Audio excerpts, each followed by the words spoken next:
Diversification of diversification of diversification of diversification of agriculture activity agriculture activities. तो ये दो type की बताई थी मैंने, दे रहा two types of diversification of agriculture activity. सच बताई थी बच्चों मैंने आपको, diversification in crop production, diversification in crop production, in crop production. और एक मैंने आपको बताया था diversification of diversification diversification of productive activity, of productive activity. इसमें तो हम क्या करते हैं, मैंने बताया था डायवर्सिफिकेशन क्रॉप प्रोडक्शन में क्या करते हैं, जो हम मोनोक्रॉप से मल्टी क्रॉप की तरफ जाते हैं, मतलब हम एक सिंगल लैंड पे डिफरेंट डिफरेंट क्रॉप को ग्रो करते हैं, ठीक है। और डायवर्सिफिकेशन ऑफ प्रोडक्टिव एक्टिविटी के अंदर क्या आता है मैं बताता हूँ आज ही आपको। डायवर्सिफिकेशन सेकंड पार्ट रह गया था हमारा, diversification of productive activity, diversification of productive activity. ये होता क्या है बच्चों इसमें, it means a shift from crop farming to other area, crop farming to मतलब क्रॉप फार्मिंग को छोड़कर, क्रॉप फार्मिंग को छोड़कर crop farming to other area of to other area of to other area of productive activity, of productive activity. मतलब आप crop farming को छोड़ के किसी अदर एक्टिविटी के अंदर इन्वॉल्व हो जाते हो। इसका मेन रीजन क्या होता है, with a view to raising raising income rising income and exploring exploring alternative avenues of sustainable, ये इतना लिख दो आप, तो ज्यादा लंबी हो जाएगा फिर। with a view with a view to rising income। कैसा बच्चों, इसमें क्या होता है, देखो डायवर्सिफिकेशन ऑफ प्रोडक्टिव एक्टिविटी के अंदर क्या होता है।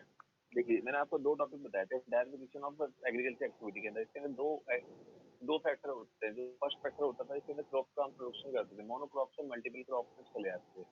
डायवर्सिफिकेशन ऑफ प्रोडक्टिव एक्टिविटी के अंदर क्या होगा, हम इसमें क्या करेंगे, डायवर्सिफिकेशन ऑफ प्रोडक्टिव एक्टिविटी के अंदर इसमें आप क्रॉप फार्मिंग को छोड़ के किसी अदर एक्टिविटी में इन्वॉल्व हो जाते हो।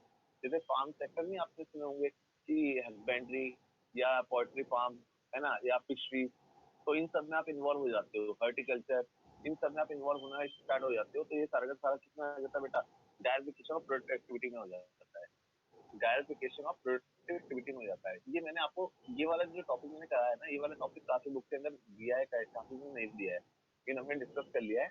Diversification of agriculture activity, agriculture activity के अंदर आप एक कुछ ऐसा सोर्स ढूंढते हो जिसके अंदर लोग एग्रीकल्चर के अंदर डिपेंड ना हो, किसी अदर एक्टिविटी के अंदर भी इन्वॉल्व हो सकते हैं। जैसे इसमें हमने क्या बोल रहे थे, सिंगल क्रॉप, वैसे एग्रीकल्चर के अंदर ये माना जाता है कि पूरे साल भर में एक सिंगल क्रॉप की एग्रीकल्चर होता है या फार्मिंग होती है, लेकिन इसके अंदर आपने बोला मोनोक्रॉप से आप मल्टीपल क्रॉप में चले जाइए। इसमें क्या बोलेगा, आप एग्रीकल्चर को छोड़कर मतलब क्रॉप फार्मिंग को छोड़कर किसी अदर एक्टिविटी में चले जाइए, लाइक एनिमल जैसे हस्बेंड्री हो गया, फिशरीज हो गया, है ना, एंड हॉर्टिकल्चर हो गया। तो इस सब में आप इन्वॉल्व हो सकते हो। तो आप यहाँ small scale industry like cottage industry, small scale industry की कॉटेज इंडस्ट्री की तरफ इसमें डाइवर्ट हो सकते हो रिमेनिंग वन। तो ये सारे के सारे डायवर्सिफिकेशन ऑफ प्रोडक्टिव एक्टिविटी में आ जाता है, ठीक है। इसमें क्रॉप फार्मिंग को छोड़ के अदर एरिया में आप चले जाते हो। तो आपको मैं सबसे पहले जो ये वाला जो हमने टॉपिक पढ़ा है, ये तो देखिए इसमें आपको चीजों के बारे में पता चल जाता है, बट जो एग्जाम के पॉइंट ऑफ व्यू से है वो सबसे ज्यादा सेकंड वाला पॉइंट आता है। और इस टॉपिक का देखो जो बुक के अंदर दिया हुआ है, एनसीईआरटी के अंदर दिया हुआ है या आपका टीआरबी के अंदर दिया हुआ है, वो जो बी पार्ट मैंने आपको पढ़ाया है वो इस तरीके से दिया हुआ है एग्रीकल्चर, एग्रीकल्चर, इस वाले टॉपिक को ध्यान से देख लेना क्योंकि यही वाला जो टॉपिक है agriculture, diversification in India, diversification in India, in India, India के अंदर एग्रीकल्चर का डाइवर्सिफिकेशन कैसा है ये आपको बताना है। या non farm area you can say, और non farm area, farm area of production activity, of production activity, non farm area of production activity in India. India के अंदर नॉन फार्म एरिया में कौन लगा हुआ है, ठीक है। तो सबसे पहला जो फर्स्ट पॉइंट होता है इसमें अंदर सबसे पहला जो पॉइंट होता है, फर्स्ट पॉइंट एनिमल हस्बेंड्री होता है। Animal husbandry, husbandry, animal husbandry, animal husbandry में स्पेशली क्या होता है आपको पता है। इन इंडिया, जो इंडिया के अंदर, क्योंकि ये पॉइंट ना बेटा, ये पॉइंट काफी बार पूछा गया एग्जाम में, जिसके अंदर एमसीक्यू भी बनते हैं उसमें काफी सारे। एनिमल हस्बेंड्री वाला हो गया या फिशरीज वाला हो गया, इन सब के अंदर एमसीक्यू भी बनते हैं। जो इंडिया के अंदर फार्मिंग की जाती है ना, in India the farming community, the farming community, community uses the mixed,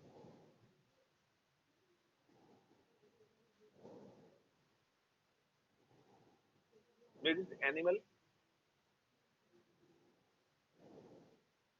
farming system in India। The farming community, जो फार्मिंग कम्युनिटी है, usage the mix animal farming system. ये ना मिक्स एनिमल फार्मिंग सिस्टम करती है, मतलब ये नहीं specially कि ये एक ही एनिमल को क्या कर रही हूँ, उसे पाल के उससे ही इनकम अर्न कर रही हूँ। ये डिफरेंट एक ही प्लेस पर, यहाँ पे जैसे एक प्लेस ले लेते हैं, एक फार्म ले लेते हैं, यहाँ पे इन्होंने काऊ के लिए बुक कर दिया, यहाँ पे गॉड के लिए कर दिया। मतलब मैक्सिमम जो फार्म होते हैं वो सबके लिए होते हैं, गॉड के लिए कर दिया, ठीक है, यहाँ शिप के लिए कर दिया।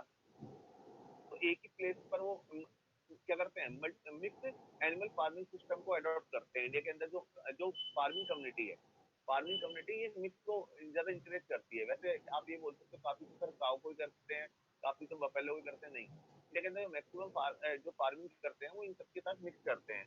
वो एक ही प्लेस पर कैटल हो गया, जैसे एग्जाम्पल के तौर पर कैटल हो गया, ठीक है, गॉट हो गया, काऊ हो गया, बफेलो हो गया, एक ही जगह पर इनको क्या करते हैं, पालते हैं और इनसे इनकम अर्न करते हैं वो, ठीक है। और आपको पता, ये पता होना चाहिए, जो पोल्ट्री फार्म है, जो पोल्ट्री फार्म है, पोल्ट्री फार्म, पोल्ट्री अकाउंट, इस तरीके से लिखता हूँ, account for the largest share, for the largest share, इसका सबसे लार्जेस्ट शेयर होता है। अगर हम 100 करोड़ इनकम अर्न करते हैं ना, 100 करोड़ इनकम में 42% इनकम हम किससे अर्न करते हैं, पोल्ट्री फार्म से अर्न करते हैं। मेरी बात समझ लो क्या बोल रहा हूँ मैं। Poultry farm account for the largest, ये सबसे ज्यादा लार्जेस्ट इनकम करवाता है हमारा, कितना करवाता है, largest share. It is, it is 42%, 42% of total, of total live stock of in India, live stock, live stock in India. India के अंदर जितने लोग रहते हैं ना, उसमें 42% इसके ऊपर डिपेंड रहते हैं पोल्ट्री फार्म, और इससे इनकम अर्न करते हैं वो लोग। 42%, मतलब इंडिया के अंदर मैक्सिमम जो शेयर है, अगर आप देखोगे फार्मिंग में सबसे ज्यादा इनकम अर्न करी जाती है 42% किससे अर्न करी जाती है, पोल्ट्री फार्म से। और ये सबसे इंपॉर्टेंट है, ये वाला जो पैरा है मैं इस पे स्टार्ट भी बना देता हूँ।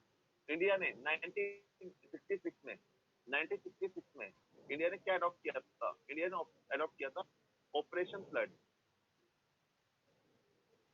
ऑपरेशन फ्लड अडॉप्ट किया था onward 1966। It is also called white revolution, white revolution adopt किया था। व्हाइट रिवोल्यूशन का मतलब होता है, इसे हिंदी में श्वेत क्रांति बोलते हैं। मिल्क का प्रोडक्शन बढ़ाया था बहुत तेजी से। इसका जो हेडक्वार्टर था कहाँ रखा गया था, ये ऑपरेशन फ्लड का हेडक्वार्टर था गुजरात में रखा गया था, गुजरात में रखा गया था। और ये स्पेशली किसके लिए किया गया था, मिल्क के लिए किया गया था, मिल्क के प्रोडक्शन को इंक्रीज करने के लिए। इंडिया के अंदर मिल्क की बहुत ज्यादा शॉर्टेज चल रही थी। तो 1966 से लेकर 1966 से लेकर कब तक चला था ये, 2002 तक चला था, 2002 तक, 1966 से लेकर 2002 तक इंडिया के अंदर मतलब कितना प्रोडक्शन बढ़ गया था मिल्क का। मिल्क का जो प्रोडक्शन इंक्रीज हो गया था, production of milk, production of milk कितना राइज हुआ था, राइज 4 टाइम्स, 4 टाइम्स। अगर 1966 में हम 100 लीटर का प्रोडक्शन कर रहे थे तो 2002 में वो कितना हो गया था, 400 लीटर हो गया था। एक एग्जांपल दे रहा हूँ मैं, ठीक है। और ये क्वेश्चन इसमें पूछा जाता है, इसमें करा क्या जाता था, इसमें क्या करते थे, जो कुछ सोसाइटी बन गई थी, वो क्या करते थे, फार्मर से मिल्क को लेते थे, उसको ग्रेडिंग करते थे, प्लस करते थे, और डिफरेंट डिफरेंट उसे कैटेगरी में बांट देते थे। जैसे आपने देखा भी होगा मार्केट के अंदर फुल क्रीम मिल्क मिलता है, टोन मिल्क मिलता है, वाइट टोन मिलता है, तो उसे ग्रेडिंग कर देते हैं, ग्रेडिंग के सर अकॉर्डिंग उसको फिर अमूल मार्केट में की, सेल करते हैं। हाँ जी, क्या बोल रहे हैं, है ना?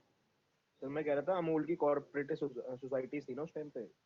हाँ बिल्कुल बिल्कुल बिल्कुल। अमूल है सबसे ज्यादा, पता है ये मदर डेयरी वगैरह तो दिल्ली के अंदर चलती है, कुछ एरिया में एक दो जगह और मिल जाएगी। अमूल तो पूरे इंडिया के अंदर हर जगह मिल जाएगा आपको। अमूल एक ऐसा मिल्क है जो हर जगह मिल जाता है ना। लेकिन ये मदर डेयरी बस ये लिमिटेड एरिया में चलता है, दिल्ली और कुछ आसपास के एरिया में और दिख जाएगा, लेकिन हर जगह अमूल नहीं दिखेगा आपको, सॉरी, हर जगह मदर डेयरी नहीं दिखेगा, लेकिन अमूल तो पूरे नेशनल लेवल पे चलता है हमारे, ठीक है। तो क्या होता है कि जैसे अमूल की उन्होंने बताया कोऑपरेटिव सोसाइटी थी, अमूल सबसे पुराना है जो सबसे पहले इसने मिल्क को क्या करा था, ग्रेडिंग करा था। लोगों से मतलब फार्मर से ले लेते हैं जाके, उसको मेजरमेंट करते हैं, उसके अंदर देखते हैं भाई, उसको मेजरमेंट करने के बाद ग्रेडिंग करते हैं। ग्रेडिंग करने के बाद लेके आते हैं फैक्ट्री के अंदर। आप अगर मदर डेयरी भी आप घूमने गए हो तो आपने देखा भी होगा, पूरी प्रोसेस दिखाते हैं आप एक स्क्रीन पे बच्चों को, कभी आप स्कूल की तरफ से कभी गए हो टूर पे। पता है 2012 और 13 में, 2012 और 13 में इंडिया की रैंक फर्स्ट थी। India India rank first, first थी in milk production, in milk production में, मिल्क के प्रोडक्शन में इंडिया की रैंक फर्स्ट थी पूरे वर्ल्ड में, 2012 और 13 में। इंडिया ने सबसे ज्यादा मिल्क का प्रोडक्शन करा था पूरे वर्ल्ड में। तो ये होता है तो एनिमल हस्बेंड्री के अंदर ये डाल सकते हो आप, ये वाला पॉइंट। इसमें मैंने कुछ कुछ पॉइंट लिए, जैसे इसके अंदर ये आ सकता है, ये वाला पॉइंट आ सकता है, ऑपरेशन फ्लड कब स्टार्ट किया था ये आ सकता है, पोल्ट्री फार्म का सबसे बड़ा लार्ज शेयर होता है हमारी कंट्री के अंदर, ये पूछा जा सकता है आप लोगों से, ठीक है। बच्चों क्लियर हुआ?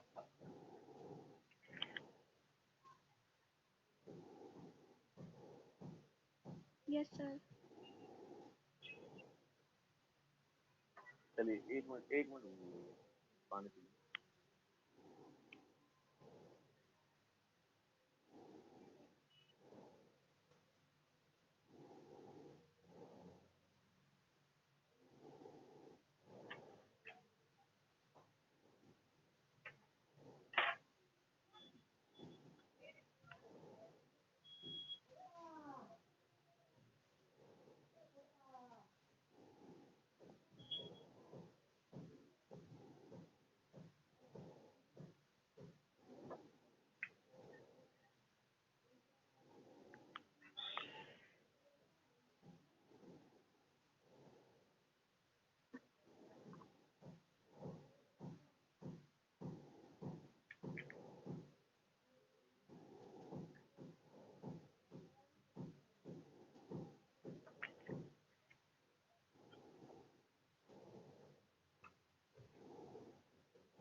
देखिए दोस्तों, सेकंड पॉइंट देखिए, ये तो हो गया आपका फर्स्ट। अब सेकंड पॉइंट है इसका आपका फिशरी।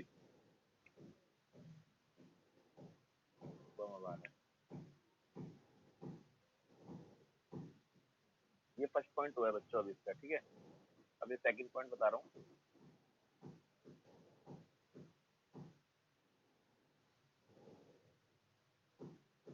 सेकंड पॉइंट होता है फिशरी, मछली को पालना। इसको भी हमारी कंट्री के अंदर बहुत ज्यादा किया गया है।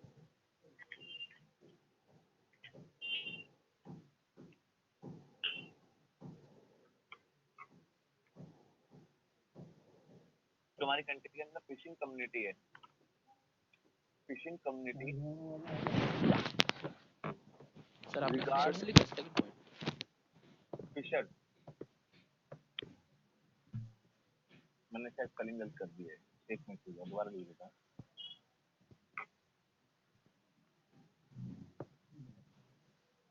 फिशरी मछली पालन हो जाता है, मतलब जो फिशिंग कम्युनिटी है, द फिशिंग कम्युनिटी, थोड़ा सा मुझे इसमें बताना है द फिशिंग कम्युनिटी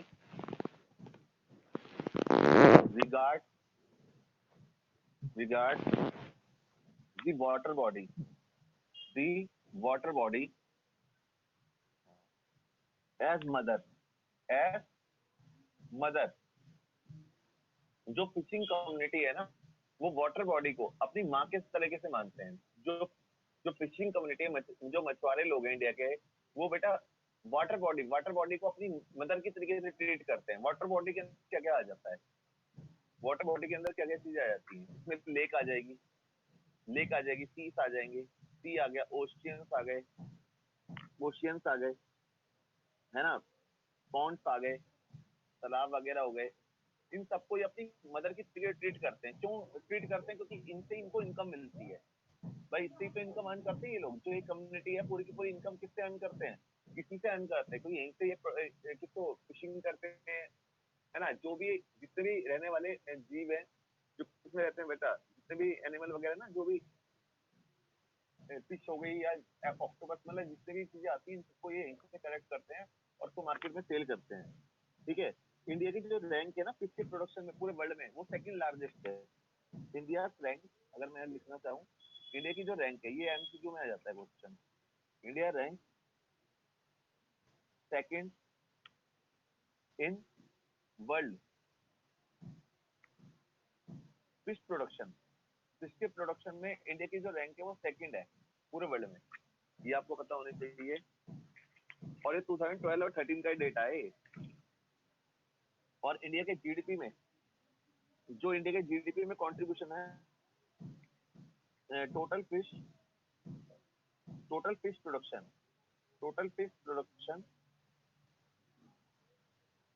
अकाउंट, जो अकाउंट का रिकॉर्ड किया गया, account 1% of the total GDP,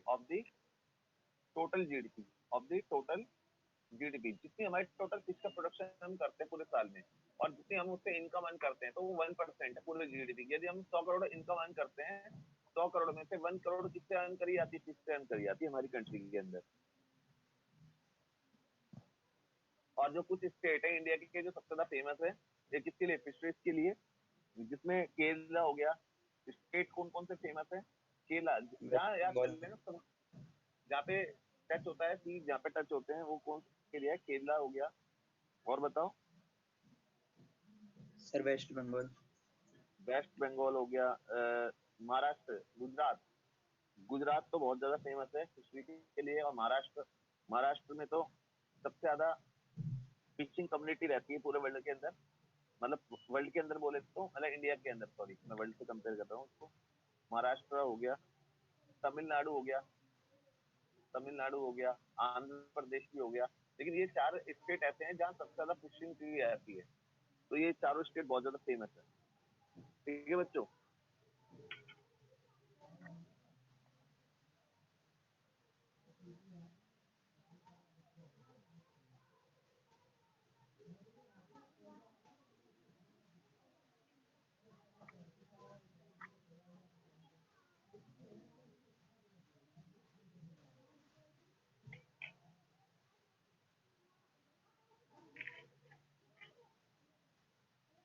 बच्चा रब कर दूं इसको? हाँ भाई। Yes sir. रैंक का कर दूं? Yes sir. जब लास्ट में हो जाएगा ना सारा, मतलब 2 पॉइंट और बच्चे हैं, वैसे ऑर्गेनिक फार्मिंग वाला टॉपिक तो हट गया है, तो वो तो मैं कराऊंगा नहीं। थर्ड पॉइंट है हॉर्टिकल्चर। हॉर्टिकल्चर में क्या होता है बच्चों, इसमें एक ही पीस ऑफ लैंड पे ना, एक ही पीस ऑफ लैंड पे यहाँ पे जैसे हर्ब का प्रोडक्शन किया जाएगा, हर्ब, यहाँ पे फ्लावर, यहाँ पर फ्रूट, यहाँ पे वेजिटेबल, ठीक है, वेजिटेबल, यहाँ पे हनी, हनी, ठीक है, और यहाँ पे जैसे मेडिसिन होंगे ना, हर्ब्स नहीं आ जाएगी, बस मेडिसिन हर्ब्स होते हैं, मेडिसिन प्लांट होते हैं, जो मेडिसिन प्लांट होते हैं, एक ही लैंड पर ये सारी चीज ग्रो की जाती है। अभी जैसे मैं तो गया भी हुआ था राजस्थान में, वहाँ पे तो मैं एक दिन यहीं पे रुका था, सिर्फ फार्म में रुका था मैं एक दिन, वहाँ मैंने खुद देखी ऑर्गेनिक फार्मिंग किस तरीके से होती है। तो वहाँ एक ही लैंड पे वो 12 एकड़ में था, वहाँ सारा का सारा यही ग्रो हो रखा था हर जगह। तो वो हॉर्टिकल्चर का बहुत अच्छा एग्जांपल था, मैं भी उसको लाइव देखा है। और इसमें अधिकतर ना वैसे तो केमिकल का यूज करते हैं, लेकिन जो हॉर्टिकल्चर रियल में होता है वो ऑर्गेनिक होता है, उसमें मैक्सिमम ऑर्गेनिक इनपुट यूज करते हैं सारे के सारे। ऑर्गेनिक मतलब केमिकल फ्री होता है, लेकिन ऐसा बहुत रेयर केस में होता है कि हर कोई करना नहीं चाहता, जल्दी चाहता है हर कोई प्रोडक्शन जल्दी जल्दी हो। तो भाई देखो इंडिया के अंदर इंडिया का देखो इंडिया एक ऐसी कंट्री है ना जिसका जो क्लाइमेट है और सॉइल कंडीशन है, और जो सॉइल कंडीशन है वो अदर कंट्री के अकॉर्डिंग भाई डिफरेंट है। यहाँ का जो क्लाइमेट है भाई तीनों रहता है, यहाँ पे समर भी रहता है, यहाँ पे विंटर भी रहता है, यहाँ पे और रेनी सीजन भी रहता है। लेकिन जैसे यूएस चले जाओ आप, कनाडा चले जाओ, वहाँ पे क्या रहेगा, वहाँ विंटर ही रहता है, वहाँ पे विंटर ही रहता है। तो वहाँ की जो सॉइल होगी ना वो हर गुड्स को प्रोड्यूस नहीं कर सकती, बट इंडिया के अंदर जो सॉइल कंडीशन होगी वो हर चीज को एब्जॉर्ब कर सकती है, और अकॉर्डिंग टू क्लाइमेट वो अलग अलग गुड्स के लिए बेटर हो सकती है। जैसे ये सॉइल है, अगर इसमें ज्यादा वाटर की नीड है तो हम राइस का प्रोडक्शन कर लेंगे, कम वाटर की नीड है तो हम भाई कम वाटर की नीड है तो हम जैसे डेट्स हो गए, डेट्स का प्रोडक्शन कर लेंगे। अगर कम वाटर की नीड है तो डेट्स का प्रोडक्शन कर लेंगे, है ना। और अगर ज्यादा वाटर की नीड है तो राइस का प्रोडक्शन कर लेंगे रेनी सीजन में, है ना। समर सीजन में भाई वाटर होता है थोड़ा बहुत, तो उस वक्त में हम वीट का प्रोडक्शन कर लेंगे। अकॉर्डिंग टू यहाँ पे डिफरेंट डिफरेंट वैरायटी के फूड को या क्रॉप को ग्रो कर सकते हैं।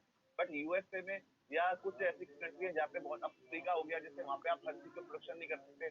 बट इंडिया का एक ऐसा क्लाइमेट है जहाँ पे आप हर कुछ को प्रोड्यूस कर सकते हो, ठीक है, क्योंकि यहाँ पे वेदर की कंडीशन बहुत ही बेस्ट है as compare to other country. तो हॉर्टिकल्चर में due to varying climate and soil condition, India has adopted India has adopted India has adopted growing of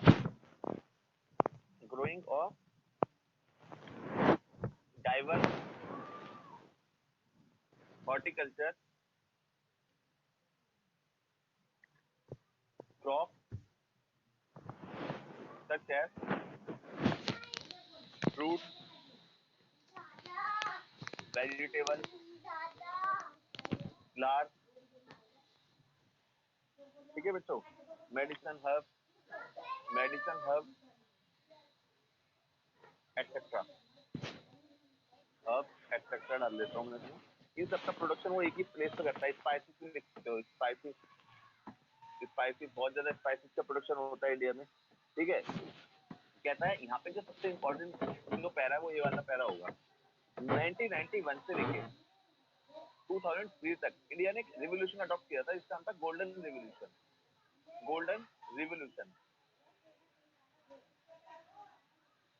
golden क्या चीज होती है? अगर मैं क्रॉप की बात करूं, क्रॉप तो स्पेशली कोई गोल्डन नहीं होती है।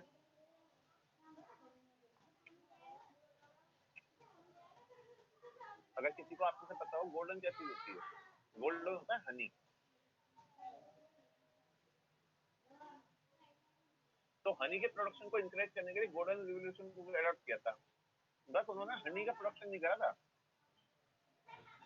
हनी भाई कहाँ से आता है? हनी तो फ्लावर से आता है, हनी तो फ्लावर से आता है। और कुछ फ्रूट ऐसे होते हैं जिनके अंदर फ्लावर्स भी आते हैं। तो मतलब इन्होंने क्या कहा था, गोल्डन रिवोल्यूशन के अंदर उन्होंने सिंपल सा किसको इंकरेज कर दिया, हमने हॉर्टिकल्चर को इंकरेज कर दिया। उन्होंने कहा अगर हॉर्टिकल्चर इंकरेज होगा तो ऑटोमेटिक जो हनी का प्रोडक्शन भी इंकरेज हो जाएगा। तो इन्होंने 1981 से 2003 तक एक गोल्डन रिवोल्यूशन अडॉप्ट किया था, बिकॉज ड्यूरिंग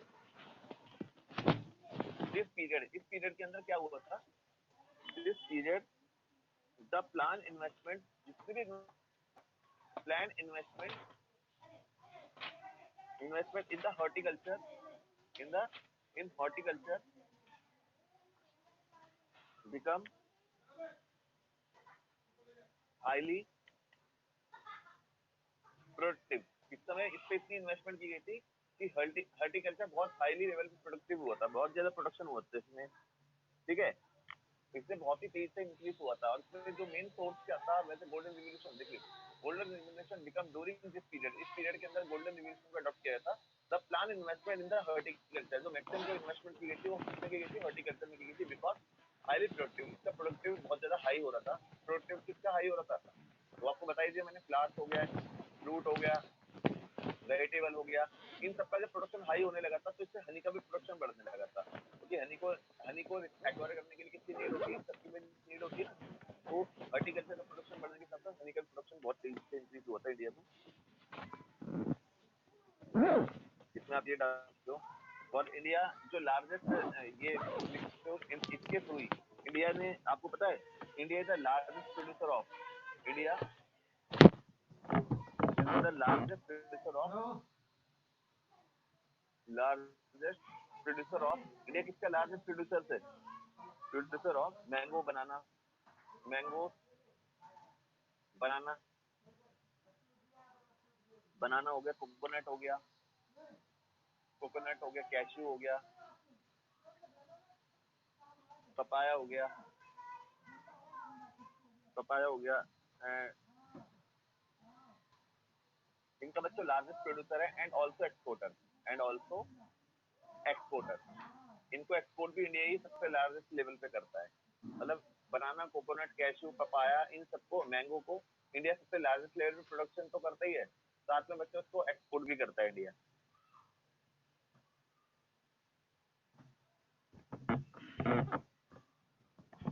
बच्चों समझ आया हॉर्टिकल्चर वाला पॉइंट आपको?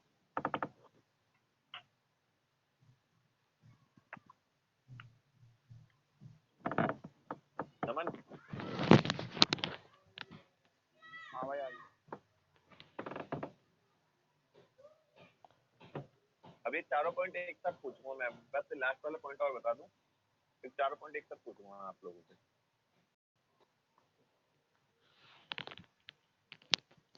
बस ये चैप्टर खत्म है। अब लास्ट जो पॉइंट है, लोग इनके अलावा किसमें जाना पसंद करते हैं इंडिया के, कॉटेज एंड हाउसहोल्ड इंडस्ट्री।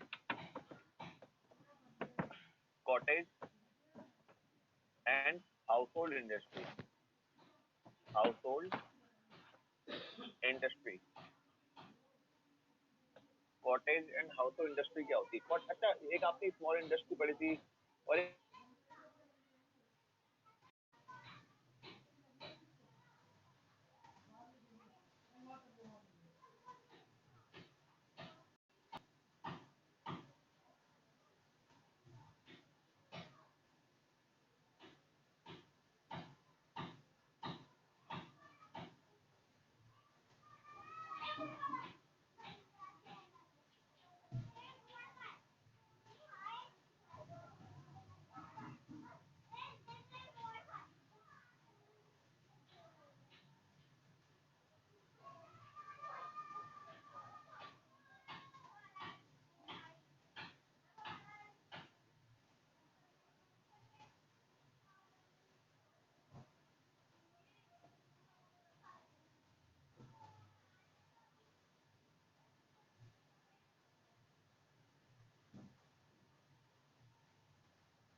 पीछे गेट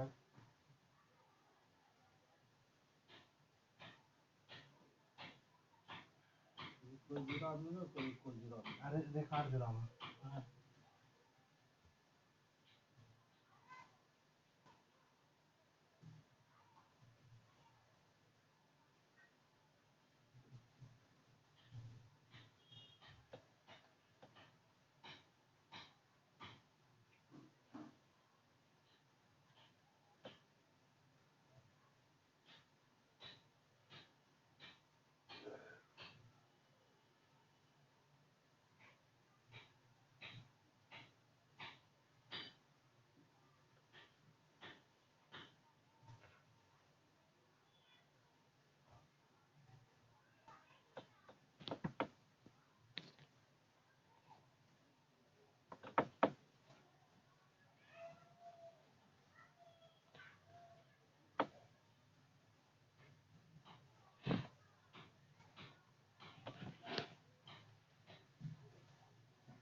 सर नहीं आ रही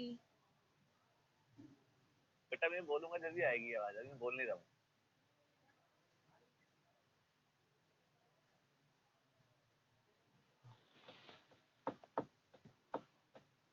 अभी मैं बोलूंगा ना जब आएगी, मैं थोड़ा चुप हो रखता हूँ अभी।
देखिए ये बस पहला ना असल में लिखा नहीं हुआ है कुछ बुक के अंदर, इसलिए मैंने इसको लिखा। देखिए कॉटेज एंड हाउसहोल्ड इंडस्ट्री, पहले मैं कॉटेज और स्मॉल इंडस्ट्री के बीच में आपको डिफरेंस बताता हूँ।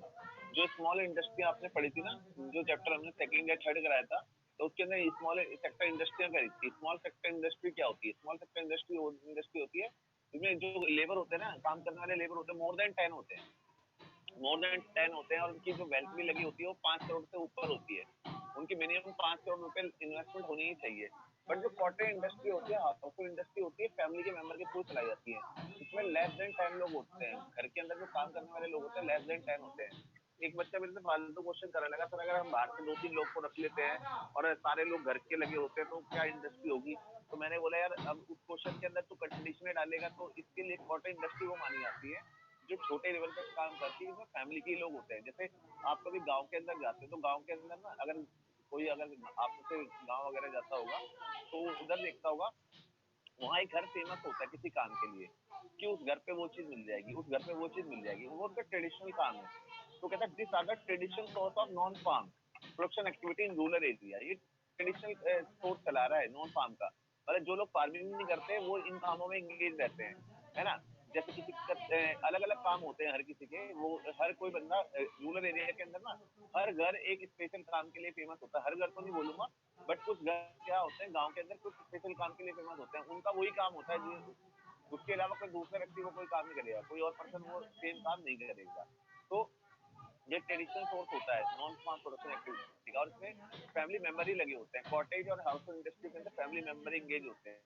तो इट इंक्लूड विविंग हो गया, डाइंग हो गया, ब्लीचिंग हो गया, जैसे कपड़ों को ब्लीच करना, डाइंग करना, विविंग करना, ये सब काम इसके अंदर होते थे पहले, but new activity has emerge in rural area. अब नई एक्टिविटी भी इमर्ज हो चुकी है, जैसे डॉल मेकिंग। अब गांव के अंदर जगह जगह डॉल मेकिंग कराने का काम, तो हैंडीक्राफ्ट कुल मिला के सोप हो गया, है ना, कैंडल मैन्युफैक्चरिंग हो गया, इन सब का काम भी खोला गया है। अब ये काम तो पुराने हो गए हैं, है ना, लेकिन अब इन कामों को ज्यादा प्रमोट किया जा रहा है। ये न्यूली इंडस्ट्रियां जो इमर्ज हो चुकी हैं। अब लोग क्या करते हैं, जैसे 4 to 5 मंथ तो वो करते हैं एग्रीकल्चर, और आफ्टर 8 मंथ इसमें एंगेज हो जाते हैं। डॉल मेकिंग हो गया, कोई भी आप ट्रेड फेयर वगैरह कभी गए होंगे तो वहाँ देखते हो बहुत सारे गाँव से लोग आए होते हैं और अपने छोटे छोटे स्टॉल आगे बैठे होते हैं, तो वो यही काम करते हैं, जो डॉल मेकिंग हो गया, सोप हो गया, हैंडीक्राफ्ट चीज बनाते हैं और अच्छे लेवल पे यहाँ पे सेल करते हैं। Most of this activity are promoted by women group. इन एक्टिविटी को अधिकतर कौन चलाता है, वुमेन चलाती हैं, क्योंकि जो मैन होते हैं वो तो सारे के सारे कहाँ चले आते हैं, भाई एग्रीकल्चर में चले आते हैं फार्मिंग करने के लिए, है ना, और जो अदर नॉन फार्म एक्टिविटी में लगी होती है घर की फीमेल ग्रुप लगे होते हैं घर के, ठीक है। तो ये कॉटेज है, हाउस होल्ड इंडस्ट्री है यहाँ। बच्चों क्लियर हुआ या नहीं हुआ?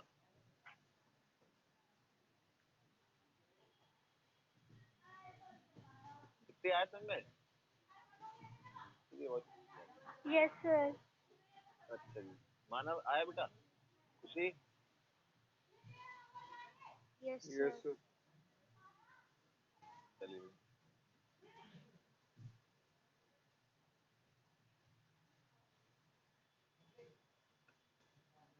तो बच्चों ये चारों पॉइंट आपके खत्म हो गए। अब मैं आपको बता दूं इसमें जो सबसे इंपॉर्टेंट पॉइंट है ना, एक तो एनिमल हस्बेंड्री वाला कर लेना, एक हॉर्टिकल्चर वाला और एक आपका फिशरीज वाला।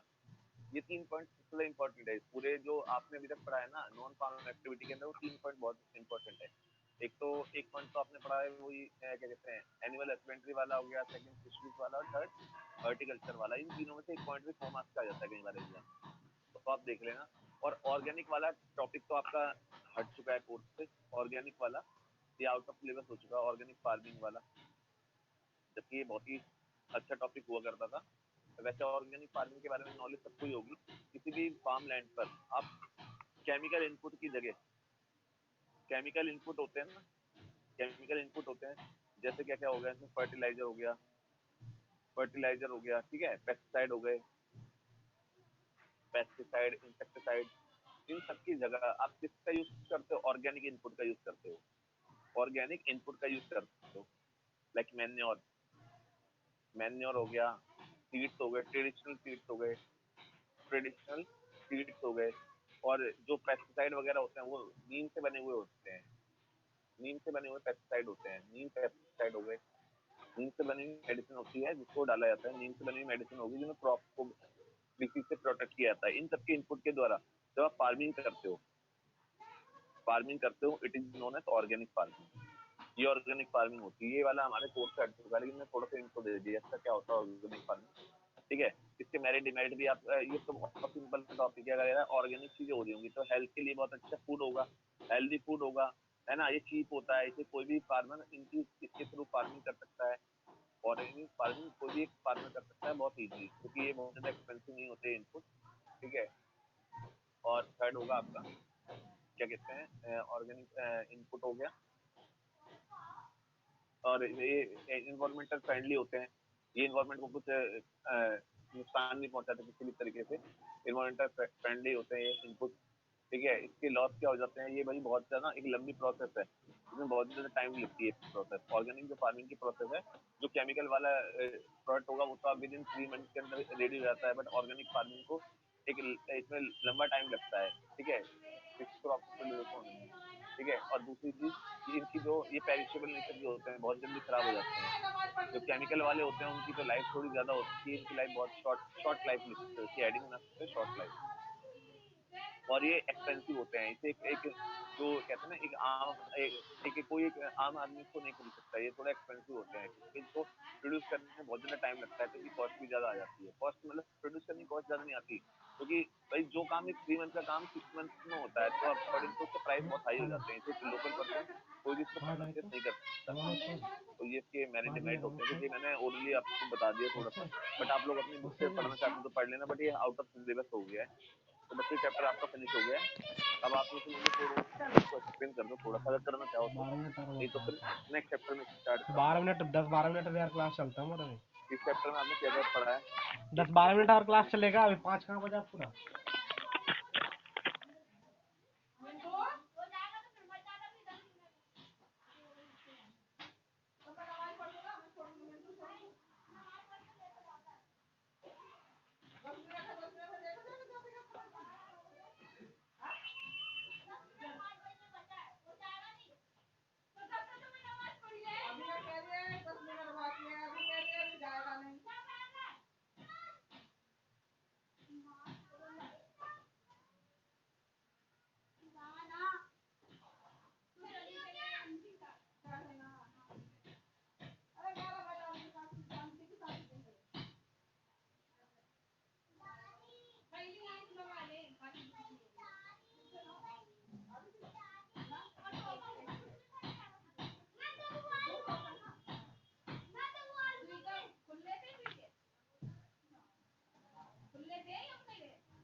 तो देखो इस वाले चैप्टर के अंदर ना आपने जो चीजें करी हैं तो उस पर ज्यादा फोकस रखना, क्योंकि इसके अंदर से केस स्टडी का एक क्वेश्चन जरूर आ सकता है। ठीक है, एक तो एग्रीकल्चर आपने पढ़ा था कि इशू करे थे, कि इशू क्या थे, है ना।